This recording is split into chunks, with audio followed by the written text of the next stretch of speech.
That's better. All right. Hello, everybody. Good afternoon. Happy Wednesday. My name is Gisela Pinto Caballero. I'm so happy to be here. I am a psychotherapist, coach, and speaker.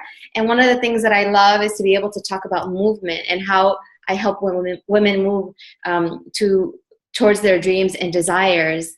And I am co-hosting this webinar, Ease and Flow, with my colleague, Ila.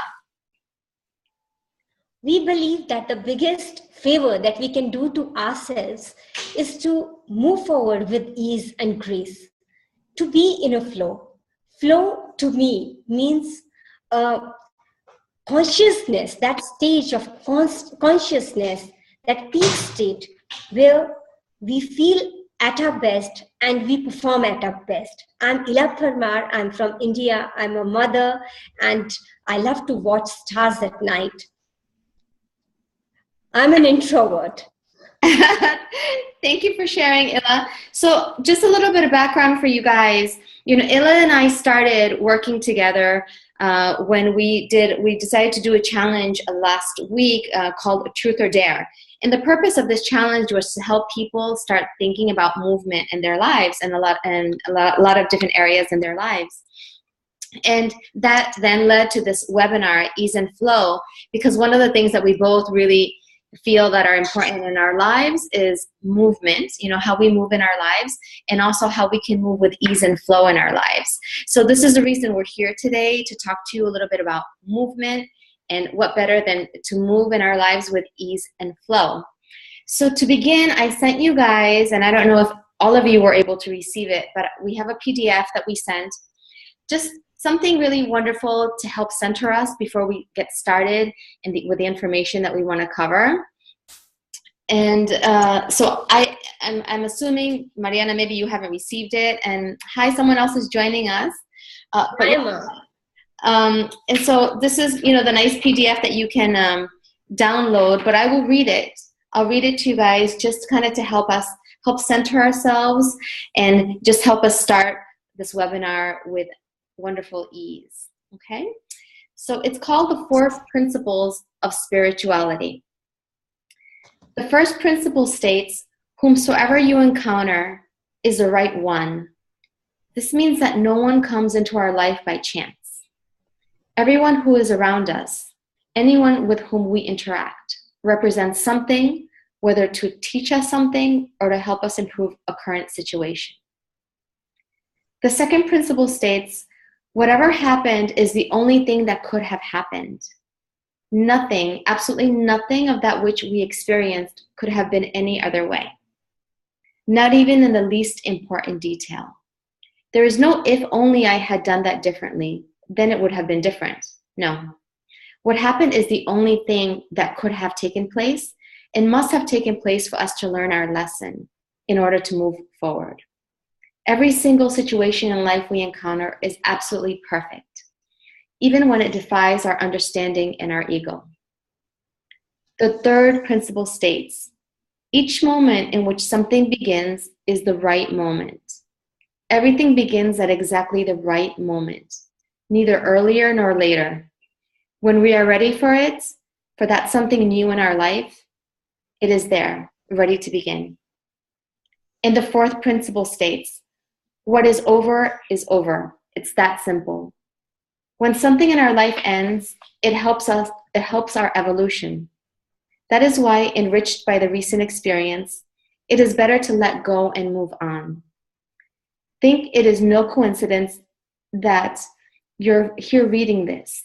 If these words strike a chord, it's because you meet the requirements and understand that not one single snowflake falls accidentally in the wrong place. So be good to yourself. Love with your whole being always.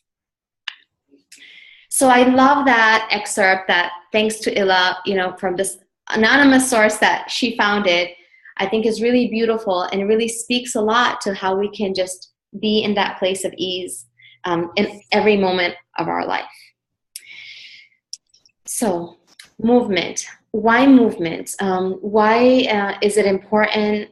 What are the benefits of movement?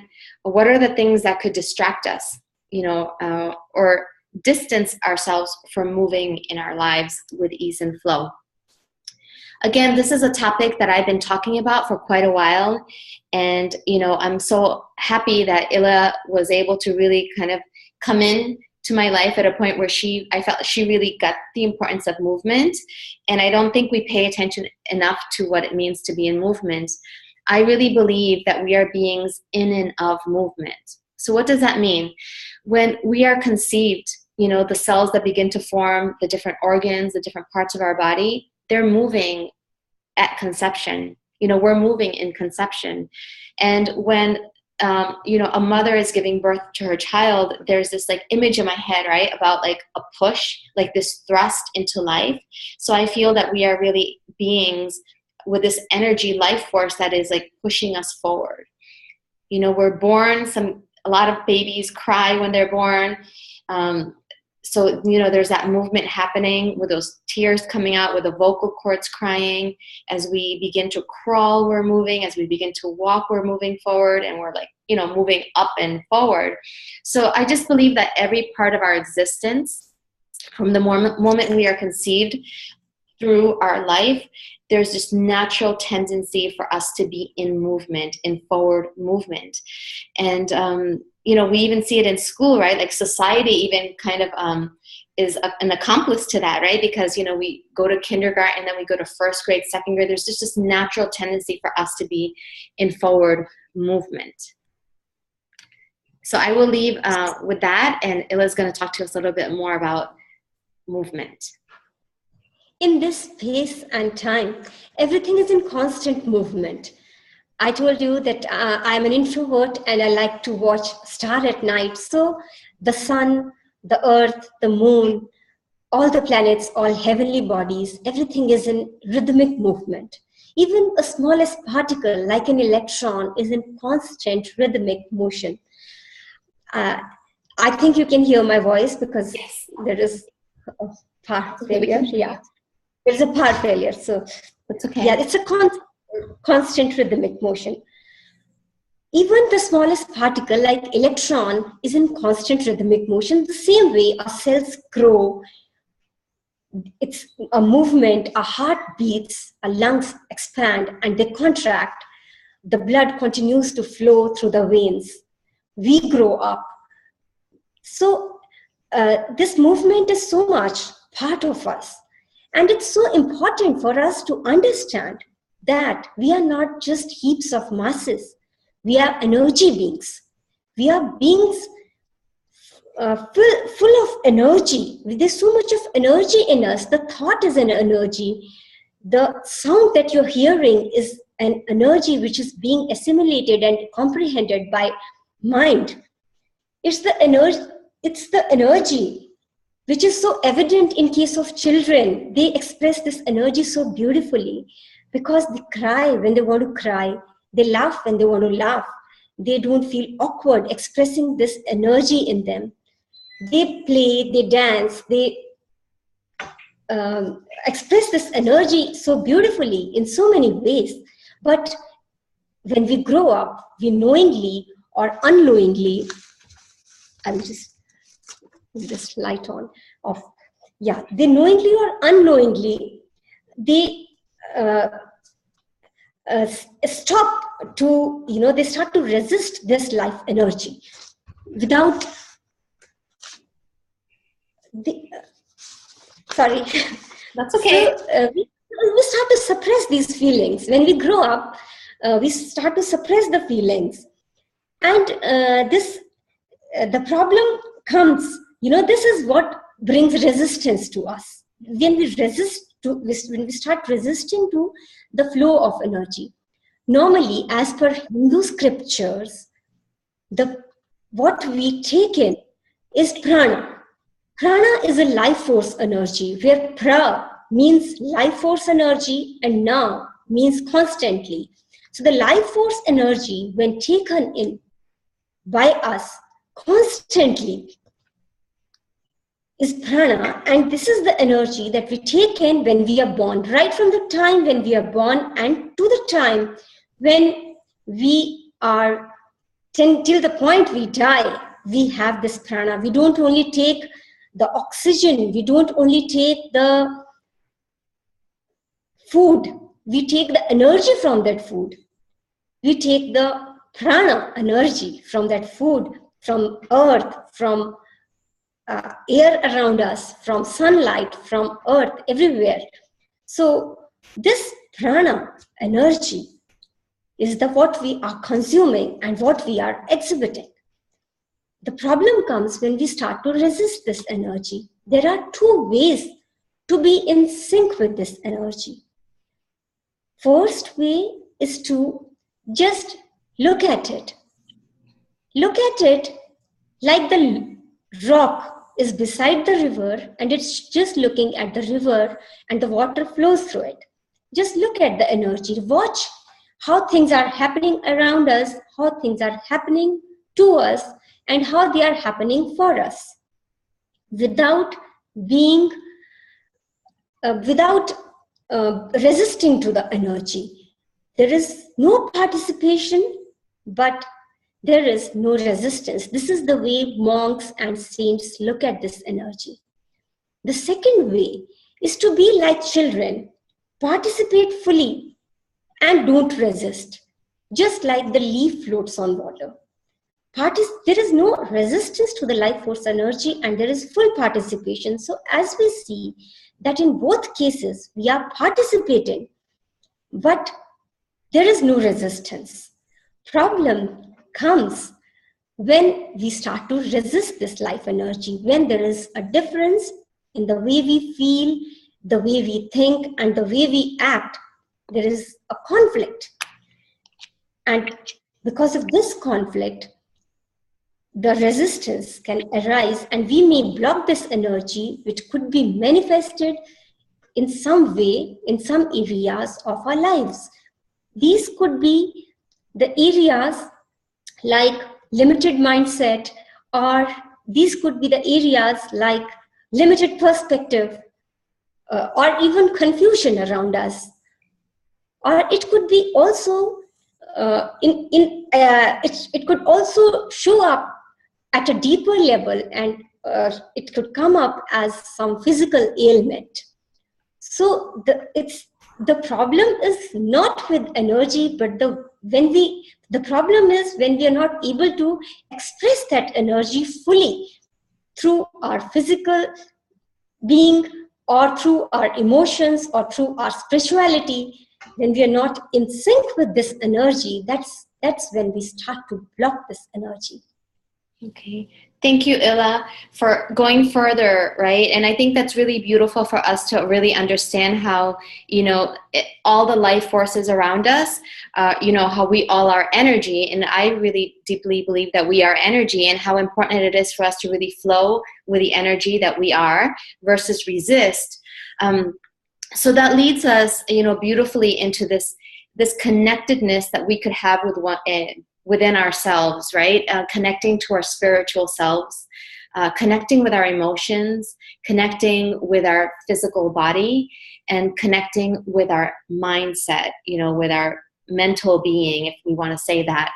So this connection that we can have within ourselves is really what can lead us to either move with ease and flow, or it's a struggle. Otherwise, it can be a struggle. Many of us, I'm sure, I know myself, that not every day is necessarily a day where I'm moving with ease and flow. Although that is my purpose, there's a lot of things that can get in the way, whether maybe that's a headache from something that has come up for me, whether it's some kind of like unresolved maybe conflict with someone in a relationship to someone else, whether that's maybe, some stress that I'm carrying. There's a lot of different ways where we struggle to move with ease and flow in our lives. And Ila and I really want to go further with this concept of movement with ease and flow, and really helping people identify where the resistance is, and how we can move through it, not necessarily push through it, but move through it the best way possible. And we have an upcoming course that where we're going to be digging further into the spiritual movement the emotional movement, the mental movement, and the physical movement. And, we can give you today, I think, it's really pertinent to share some like everyday ways that we're like moving with ease and flow. And this is definitely like a participative webinar. So anyone that wants to participate and give us examples of like your everyday life, maybe today even, right? Where you felt like you're really moving with ease and flow, or maybe you want to share with us, where does resistance come up for you? What are your everyday struggles, or what are your once in a while struggles? It doesn't matter, but where do you notice that resistance is showing up in your life? Does anyone want to share? Melissa, good to have you here. I see Melissa's here.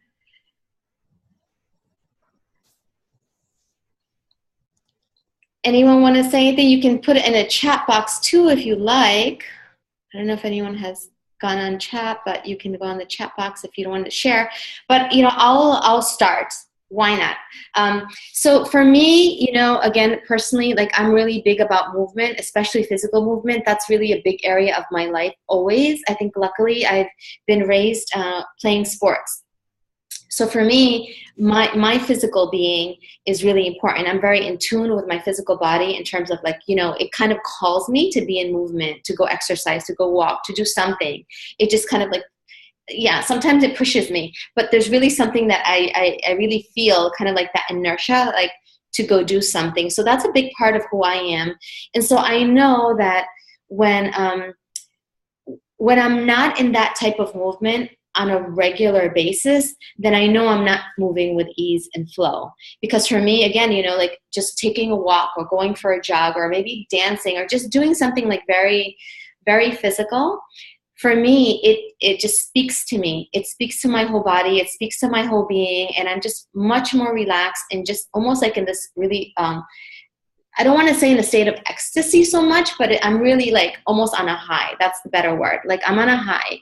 And so I know when I'm in that high, I'm moving with ease and flow for sure.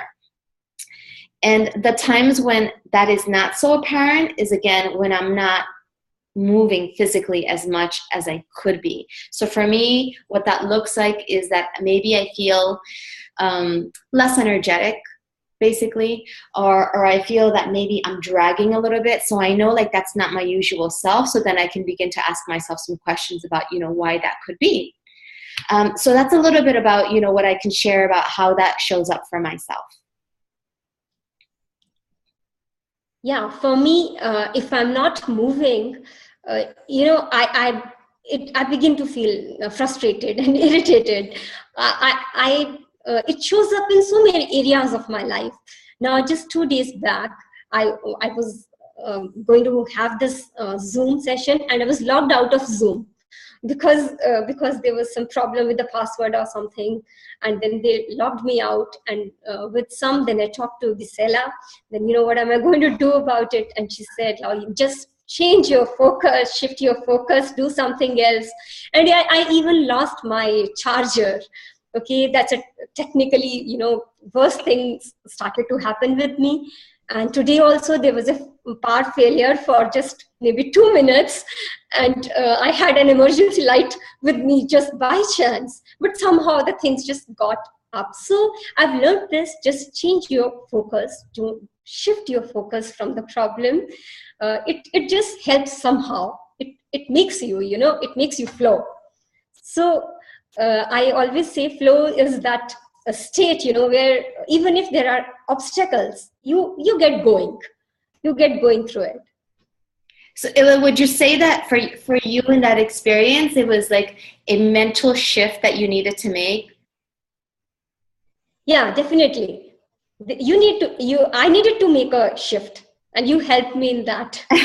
Thank you. Yeah, so we're like both playing with this dance, Illa and I. Like I feel like it's almost like a dance, to like be in ease and flow or not, And when you're dancing, I don't know if anyone has experienced dancing with a partner, like, it could easily be like kind of like easy and flow, or there could be kind of a little bit of resistance, like whether it's to your partner, maybe it's to the song that you're like, I don't know how to dance this, so it's interesting how there can be resistance, just show up when all you really want to do is flow, you know, have a wonderful dance, but sometimes resistance just shows up. And I don't know, would you say, what do you think, do you think that there was some resistance that was showing up for you, Illa? Yeah, maybe in some form. Yeah. Yeah. It's So my obviously, first webinar, so like I was not very comfortable with it, but yeah, but I had to do this. So there was a resistance in my mind. I know there was. so good. So it's interesting how life is always going to be teaching us, right? What we need to learn, especially in the moments where we kind of get up and say, you know what, I want this to go nice and easy, but sometimes it just doesn't, and it's okay. But you know, awareness is wonderful, right? Awareness is king or queen. I don't know, whatever you guys prefer. But you know, so this is now our time of questions and answers, of Q&A. So if anybody who is on with us live today has any questions, has any comments, would like to just chime in, we'd love to hear from you.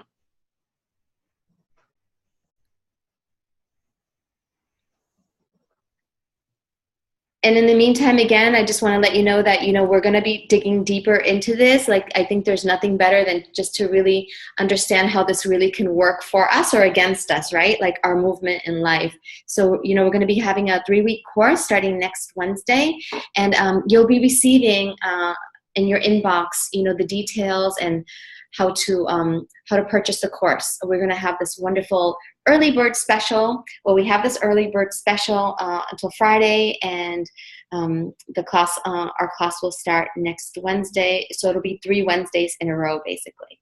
And we're going to, you know, get into, you know, like the patterns that can show up for you when there's resistance, you know, like the blocks that can show up, just like the different, you know, situations that you're going to learn to recognize, you know, when you're not moving as easily or in the flow as you would like. Anything else that you want to add, Illa, about the course? Yeah, also about some of the physical problems, because, you know, I've myself have been able to solve my problems, just like, you know, what I experienced in the past. So there was some places, you know, how my emotional problems were manifested physically. So if there are some problems which are, you know, constantly bothering you, it could be a migraine, or maybe I'm not sure it worked for me. I can just tell you how I did it. So maybe that it works for you. So there are chances, like there are always chances. The more you are aware of your feelings, more you will know how they get manifested. They could be very, very small problems, like, you know, maybe some skin rash or something that is happening to you. So even some physical problems, because everything, you know, is linked, the physical, mental, spiritual. So Yeah. this could be helpful, I feel. Yeah, I love that Illa like has like these wonderful experiences. Like, well, probably not wonderful at the time, right? Because they were not like it was not a happy occurrence, but wonderful in the sense that you've learned, you know, Illa has learned so much from these physical ailments that she's dealt with, and knowing, and she was able to connect it back to like her mindset or her emotional state, you know. And I think it's really fascinating when we can do that, because I don't think it's our everyday custom to really do that necessarily, right? To think about what could be blocking you from having that better health, or, you know, that better experience. For myself, I think it's definitely been more, has not shown up for me, like my resistance has not shown up for me so much physically, or maybe, but I just don't know yet, right? But it's, for me, it's maybe, it's definitely been more like emotional blocks, you know, things that I know from my past that I've dealt in certain ways, or even, you know, till now, only till recently, like I've discovered different things, different situations, or different ways of looking at my life or thinking about my life experiences that I've only connected to recently. And I'm like, oh, you know. And when you make those wonderful connections about like the way you were thinking about something versus a way you you can be thinking about it today to help you move with ease and flow, it's a wonderful thing, because you're like, oh, I get it. I get how I can think differently, and this will just help me move with ease and flow in my life. So there's a lot of wonderful life experiences that we both will be sharing with you. And it's a great topic, I think, because we all are really aware of movement. We all know what it means to us, but we definitely want to just take it a step further to help you think about it in all aspects of your life and all aspects of your being. It's just, I cannot emphasize enough how I really feel that we have these 4 areas of our life that make us who we are, right? Our emotions, our feelings, our thoughts, our physical body, and our spirituality. And I hope that you in your emails, well, you will, if you look at your emails, you'll get this PDF that it talks about a little bit more about spirituality, but it's really about just centering yourself and helping you be in that state of ease. So this is a nice, great way, actually, that can help you begin to think about your spirituality and how it could help you just be centered and really start your day with more ease, if you choose to do that, in the morning. Use it in the morning for yourself as a nice little tool. And before I forget, another thing I wanted to just share with you, in the course, we will also be talking about strategies, right? Some tools and techniques that you can use to help you move with more ease and flow and grace in your life. So again, if Ella, I don't know if you wanted to add anything else, or any last thoughts, or you're good? Yeah, it's okay. Okay, good. Does anyone, I know Mariana has been having a little bit trouble. She keeps getting dropped off of line. So if, I don't know if anyone else, I know Melissa, you're here. We'll just wait like maybe a couple of seconds if anybody wants to chime in on the chat. If you want to get on the chat, ask a question or share an experience or anything you like, we're happy to give you a couple of minutes. I think Mariana got off, because I think she had some issues with her internet. So you're not the only one, Illa, having the technical difficulties today. It's okay. So you know what? I just want to thank everybody who signed up for this webinar. I know not everybody could make it, but I appreciate your efforts. I appreciate you all being here. You guys who are watching this in the replay, I miss seeing you, but I'm sure we'll see each other, online, on Facebook, somewhere, somehow. And please, check your inboxes. Sometime today, you'll get a little notification and an opportunity for you to sign up for our 3-week course. So with that, I would like to say again, thank you, and I will see you guys soon. Illa, do you want to just say goodbye? Thank you for joining us. Thank you so much. All right, see everybody soon. Thank you for joining us again. Bye.